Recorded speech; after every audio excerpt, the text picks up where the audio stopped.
अस्मद्गुरुसमारम्भां यतिशेखरमध्यमां लक्ष्मीवल्लभपर्यन्तां वन्दे गुरुपरम्पराम् ஆழ்வார்கள் வாழி அருளிச் செயல் வாழி தாழ்வாதுமில் குறவர்தாம் வாழி ஏழ்வாறுமைய அவர்களுரைத்தவைகள்தாம் வாழி செய்யமறை தன்னுடனே சேர்ந்து அகலகில்லே நிறையுமென்னு அலர்மேல் மங்கை உரை மார்பா நிகரில் புகழாய் உலகம் உன்னுடையாய் என்னையாழ்வானே நிகரில் அமரர் முனிக்கணங்கள் விரும்பும் திருவேங்கடத்தானே புகழொன்னில்லாவடியேன் உன்னடிக்கீழமர்ந்து புகுந்தேனே அகில புவன ஜன்மஸ்தேம பங்காதிலீலே வினத விவிதபூத உராதரக்ரைகதீக்ஷே ஸ்ருதிசிரசி விதீப்தே பிரம்மணி ஸ்ரீனிவாசே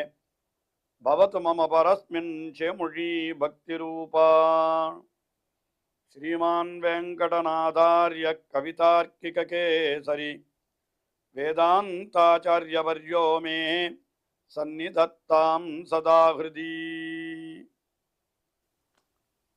ஸ்ரீரங்கநாதனுடைய பாதுகைகளை குறித்து ஓரிரவிலே 1000 ஸ்லோகங்களை கொண்ட ஸ்ரீ பாதுகா சகஸ்ரம் என்கிற ஸ்தோத்திரத்தை அருளி செய்து ஒவ்வொரு ஸ்லோகத்திலேயும் அந்த பாதுகையினுடைய பெருமையை ஒவ்வொரு விதமாக எடுத்து அருளி செய்கின்ற வேதாந்த தேசிகன் இப்பொழுது 20வது பத்ததியான இந்திரநீல பத்ததி என்கின்ற இந்த பத்ததியிலே பாதுகையிலே இழைத்திருக்கக்கூடிய நீலக்கற்கள் அதனுடைய ஒளி அவற்றினுடைய சிறப்பை மட்டும் 30 ஸ்லோகங்களாலே வர்ணிக்கிறார். பாதுகா சகஸ்ரத்திலே 684வது ஸ்லோகத்தை நாம் முதலிலே இன்றைய தினம் அனுபவிக்கிறோம். இந்த ஸ்லோகத்தில் என்ன தெரிவிக்கிறார்? எம்பெருமானுடைய திருமேனி நிறமும் இந்திரநீலக்கல் போலத்தான் இருக்கும், அதே நிறம்தான். ஆனால் திருமேனி நிறத்தை காட்டிலும் இந்த இந்திரநீலக்கல்லுடைய ஒளி அது இன்னும் அதிகமாக பிரகாசிக்கிறது. திருமேனியை விட பாதுகை இன்னும் அதிகமாக பிரகாசிக்கிறது என்று அப்படி ஓர் அர்த்தத்தை காட்டுகிறார்.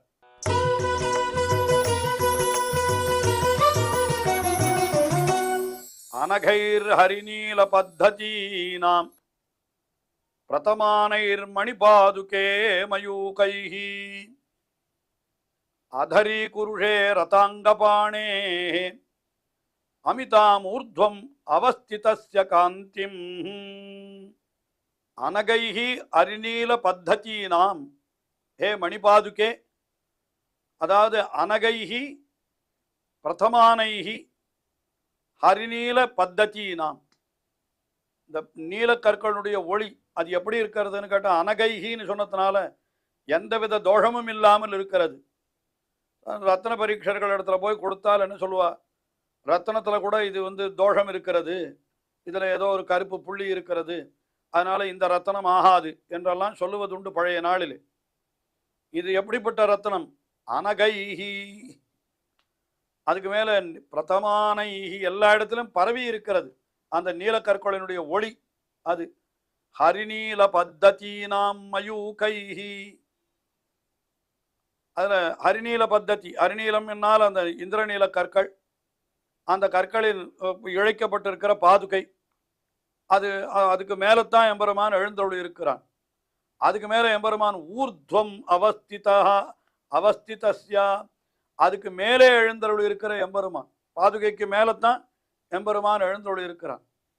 ஆனால் என்ன ஆயிற்று என்று கேட்டால், அந்த ரதாங்கபாணே, ரதாங்கபாணி என்று பகவானுக்கு பெயர். ரதாங்கம் என்னால் சக்கரம், அப்போ ரதாங்கபாணேன்னா சக்கரபாணி, சக்கரபாணி என்னால் சக்கராயுதத்தை கையிலே ஏந்தி இருப்பவனான எம்பெருமான். அந்த எம்பெருமான் என்ன பண்ணுகிறான்னா, ஊர்த்வம் அவஸ்திதஸ்ய காந்திம், அதற்கு அந்த பாதுகையின் மேலே எழுந்தருள் இருக்கிற எம்பெருமானுடைய காந்தியும் தேஜஸை நீ என்ன பண்ணுகிறாய்? அதரி குருஷே, ரொம்ப கீழ்ப்பட்டதாக ஆக்கிவிட்டாய், கீழ்ப்பட்டதாக ஆக்கிவிட்ட. அதாவது எம்பெருமானுடைய நிறத்தை விட பாதுகையினுடைய ஒளி அதிகமாக இருக்கிறது. அப்படி பார்த்தால் என்ன, எம்பெருமானும் நல்ல ஒளியுடையவன் தான், இந்த பாதுகையில் இருக்கக்கூடிய இந்திரநீலக்கல்லும் நல்ல ஒளியுடையது தான். ஆனால் இந்த ரெண்டு ஒளியில எது சிறந்த ஒளி என்று பார்த்தால் இந்த இந்திரன் பாதுகையில் இருக்கக்கூடிய இந்திரநில கல்லுடைய ஒளி எம்பெருமானுடைய திருமேனி ஒளியை காட்டிலும் அதிகமாக இருக்கிறதுன்ற. அதனால என்ன பண்ணித்தன்னா அதை கீழே தள்ளி விட்டது. ரொம்ப அழகான ஒரு வாக் விநியாசம். என்னன்னா இங்க எம்பெருமான் எங்க இருக்கான்னா, எம்பெருமான் எங்க எழுந்தருள் இருக்கிறான், ஊர்த்வமவஸ்திதஸ்ய, அவன் மேலே எழுந்தருள் இருக்கிறான். ஆனா பாதுகையோ கீழத்தான் இருக்கிறது. ஆனால் இப்பொழுது பாதுகை என்ன பண்ணுகிறதுன்னு கேட்டா, அதரி குருஷே, மேலே இருக்கிறவனை கீழே தள்ளி விட்டது என்கிறார். ரொம்ப வேடிக்கையான விஷயம்.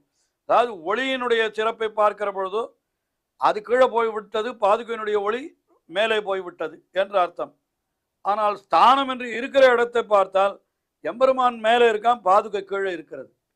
கீழே இருக்கிற பாதுகை மேலே போய்விட்டது, மேலே இருக்கிற எம்பெருமான் கீழே வந்து விட்டான் என்பது போல ஒரு சமத்காரமான ஒரு வாக்வின்யசத்தாலே என்ன பண்ண, அதரி குருஷே ரதாங்கபாணே அமிதாம் ஊர்த்வம் அவஸ்திதஸ்ய காந்திம் என்று, ஊர்த்வம் அவஸ்திதஸ்ய காந்திம் அதரி குருஷே, மேலே இருக்கிறவனுடைய தேஜஸை நீ கீழே ஆக்கி விட்டாய் என்பதாக இந்த ஸ்லோகத்திலே தெரிவித்து, அதாவது என்ன தெரிவிக்கிறார், எம்பெருமானை விட எம்பெருமானுடைய பாதுகை உயர்ந்தது என்கிற ஒரு கருத்து. அது மிக அழகாக இந்த ஸ்லோகத்திலே தெரிவிக்கப்பட்டது. அதற்கு அடுத்தபடியாக 685வது ஸ்லோகம். இந்த ஸ்லோகத்தில் என்ன தெரிவிக்கிறார் என்னால், இந்த பாதுகையில் இருக்கக்கூடிய நீலக்கற்கனுடைய ஒளி அது பட்டதனால என்ன ஆயிடுதுன்னா, காவிரி ஆறே கருப்பாகிவிட்டது என்கிற கருத்த நிறத்தை உடையதாக ஆகிவிட்டது காவிரி ஆறு என்ன அத்தை தெரிவிக்கிறார்.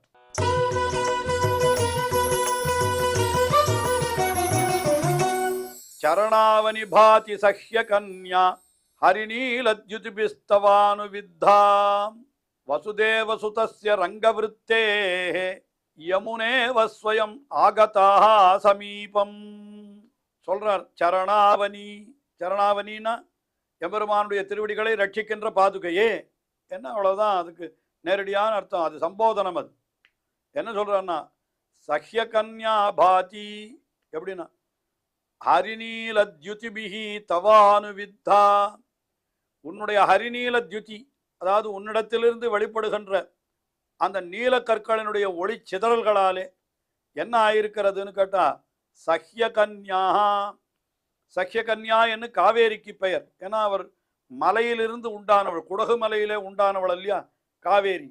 அதனால சஹ்யம் என்னால் மலை, கன்யா என்னால் அதனுடைய பெண், மலையிலிருந்து கீழே இறங்கி வருகிற பெண் அவள். யாரு, காவிரி யாரு, காவேரி என்கிறவள். அவள் எப்படி பாதி பிரகாசிக்கிறாள் என்று கேட்டால் அது சொல்றார், இந்த ஹரிநீல தியுதிபிகி, இந்த எம்பெருமானுடைய பாதுகையில் இருக்கக்கூடிய நீலக்கற்களினுடைய ஒளியாலே அவள் என்ன ஆகிவிட்டாள் என்னால், யமுனேவா, யமுனா இவ பாதி, யமுனையை போல காட்சி அளிக்கிறாள் என்று சொன்னார். என்ன விஷயம் என்னால், காவிரி ஆறு என்கிறது இயற்கையிலே பார்த்தால் சற்று செந்நிறமாகத்தான் இருக்கும், சிவந்த நிறத்தை உடையதாக இருக்கும். கங்கை ஆறு வெளுப்பாக இருக்கும். இந்த யமுனை என்கிறது கருத்த நிறத்தை உடையதாக இருக்கும். யமுனை ஆறுடைய நிறம் கருப்பு. அது இப்பொழுது என்ன ஆகிவிட்டதுன்னா, இந்த காவிரி ஆற்றின் மேலே இந்த பாதுகையில் இருக்கக்கூடிய இந்திரநீல கற்களுடைய ஒளி பட்டபடியினாலே அந்த காவிரி ஆறு கருத்து காணப்படுகிறது. கருத்துன்னு இருந்தால் எப்படி இருக்கும், யமுனையை போல இருக்கிறது. ஆஹா, சக்கிய கன்யா யமுனேவ பாதி, அந்த சக்கிய கன்னை அது யமுனேவ பாத்தின்னு. ஆனால் ஒரு விஷயம், யமுனை என்கிறது எங்க இருக்கிறதுன்னு கேட்டா, அது கண்ணன் அவதரித்த இடத்துல பிருந்தாவனத்துல இருக்கிறது. பிருந்தாவனத்துக்கு பக்கத்துல யமுனை ஆறு ஓடுகிறது. மதுரா நகரத்துக்கும் ஆய்ப்பாடிக்கும் நடுவில் யமுனை ஆறு ஓடுகிறதுன்னு சொல்றோம். அங்கதான் யமுனை ஆறு இருக்கிறது. அவன் பக்கத்துல தானே அது இருக்கணும், கண்ணனுடைய பக்கத்துல தானே யமுனை ஆறு இருக்கும். என்னால் இங்கேயும் கண்ணன் தானே. யாரு, வசுதேவசுதஸ்ய ரங்கவிருத்தே, வசுதேவசுதனான ரங்கவிருத்தன் என்னால் ஆறு இங்க எழுந்தருள் இருக்கிறவன், அதாவது இந்த திருவரங்கத்திலே எழுந்தருள் இருக்கிறவனும் ஆறுனா வசுதேவசுதா, வசுதேவசுதனான கண்ணன் தான் இங்க எழுந்தருள் இருக்கிறான். இதெல்லாம் நிறைய விவரிக்கணும். பராசர பட்டர் அருளி செய்கிறான், பெரிய பெருமாளாகிறார் கிருஷ்ணன் என்று சொல்லுகிறான். பெரிய பெருமாளை சேவித்தா அப்படியே கண்ணனை போல இருப்பானவன் என்று சொல்லுகிறார். நன்னா வெண்ணெய் தின்று வளர்ந்த உடம்பு என்று சொல்லும்படியாக அவ்வளவு புஷ்டியாக அந்த மூலவர் எழுந்தருள் இருக்கிறார். அதனால தான் இவர் திருப்பாணாழ்வார் கூட அந்த எம்பெருமானை அனுபவிக்கிற பொழுது என்ன சொல்றார்? கொண்டல் வண்ணனை கோவலனாய் வெண்ணையுண்டவாயன் அணியரங்கன் என்று தெரிவிக்கிறார். ஆக கோவலனாய் வெண்ணையுண்ட வாயன் தான் அணி அரங்கனாக எழுந்துள்ளிருக்கிறான். அதனால வசுதேவ சுதஸ்ய ரங்கவிருத்தேகே சமீபமாகதா. ரங்கநாதனுடைய பக்கத்துல ஓடி வந்துட்டாளாம். சமீபமாகதா யாருன்னா காவேரி தான் வந்திருக்கா. ஆனா அவள் கண்ணனிடத்துல ஓடி வரக்கூடிய ஆறு எதுவா இருக்கும்? அது யமுனையாத்தானே. இங்க என்ன காவிரின்னா வந்திருக்குன்னா அதுதான் சொல்றாரு இங்க. வசுதேவ சுதஸ்ய ரங்கவிருத்தேகே சமீபம் ஆகதா ஸ்வயம் யமுனேவ பாதி சஹ்ய கன்யா. அப்படிப்பட்ட ரங்கநாதனுடைய பக்கத்திலே வாசுதேவனான ரங்கநாதனுடைய பக்கத்திலே ஓடி வந்த யமுனை போலே இந்த காவிரி ஆறு அந்த நீல நிற கற்களினுடைய ஒளியாலே யமுனை போலே கருத்து காணப்படுகிறது என்று இப்ப காவிரி ஆறு யமுனையாக ஆகிவிட்டது என்று இந்த ஸ்லோகத்திலே அழகாக அனுபவித்தார். அதற்கு அடுத்தபடியாக இன்னொரு அர்த்தம் சொல்லுகிறார். 686வது ஸ்லோகம். இதுல என்ன சொல்லுகிறார் என்னால், தேவதாந்தரங்களை வணங்குகிறவர்களை என்ன பண்ணுகிறதுன்னு கேட்டா, இது கருப்பாய் இருக்கிற தன்மையை கொடுத்து விடுகிறது அப்படின்னு ஒரு அர்த்தத்தை சொல்லுகிறார். ஸ்லோகத்தை அனுசந்தித்து அர்த்தத்தை விவரிப்போம்.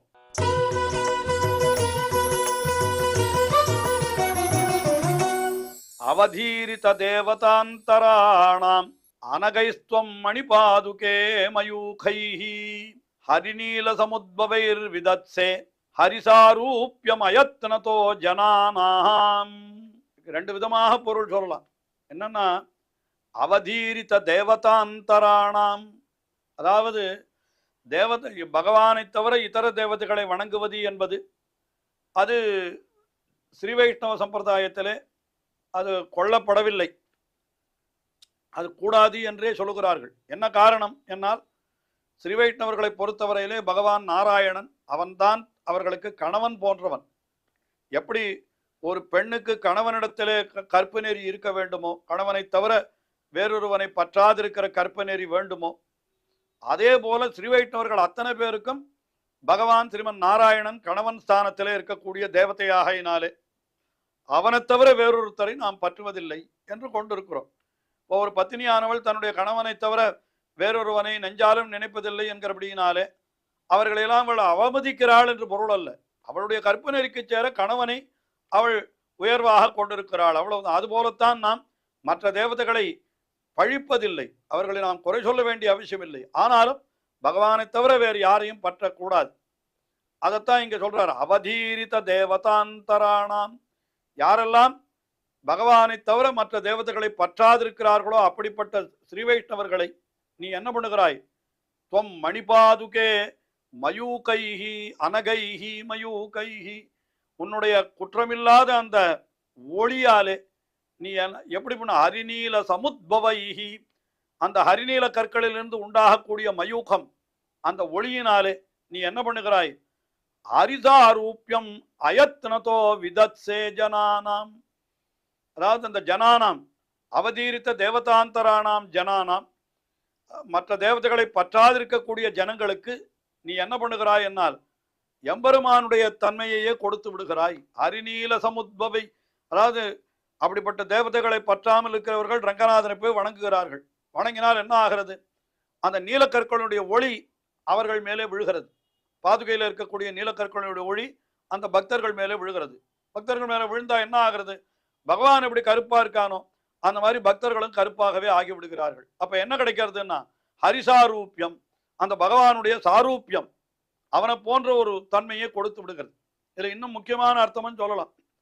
அதான் இன்னொரு அர்த்தம் சொன்னேன். என்னன்னா, எம்பெருமானை போய் வணங்கினவர்களுக்கு எம்பெருமான் என்ன கொடுக்கிறான்னா, தம்மையே நாளும் வணங்கி தொழுவார்க்கு தம்மையே ஒக்கவருள் செய்வராதலால் என்று ஆழ்வார் அருளி செய்தபடி தன்னை போலேயே அந்த சாமியத்தை கொடுத்து விடுகிறான். தன்னை போலேயே தன்மையை தன்னுடைய பக்தர்களுக்கும் கொடுத்து விடுகிறான் எம்பெருமான் என்று சொல்லி இருக்கிறபடினாலே பாதுகையை வணங்கினால் பகவானுடைய சாரூபியம் அது அயத்தனத்தக எத்தனமே பண்ணாமல் மிகவும் சுலபமாக அது கிடைத்து விடுகிறது என்று அந்த அர்த்தத்தையும் கொள்ளலாம். இந்த பாதுகையினுடைய நீலக்கற்களை ஒளிபடுகிறபடியினாலே எம்பெருமானுடைய நிறத்தையே இவர்கள் அடைகிறார்கள் என்கிறபடியினாலே அது ஒரு சாமியம் என்று அப்படியும் அர்த்தம் கொள்ளலாம் என்று அற்புதமாக இந்த ஸ்லோகத்தில் அருளி செய்தார். தொடர்ந்து அனுபவிப்போம். ஸ்ரீயக்காந்தாய கல்யாண நிதையே நிதையேர்த்தினாம் ஸ்ரீவேங்கட நிவாசாய ஸ்ரீனிவாசாய மங்களம். ஸ்ரீமத் சுந்தர ஜாமா திருமுனிமான் சவாசினே சர்வலோக நிவாசாய ஸ்ரீனிவாசாய மங்களம்.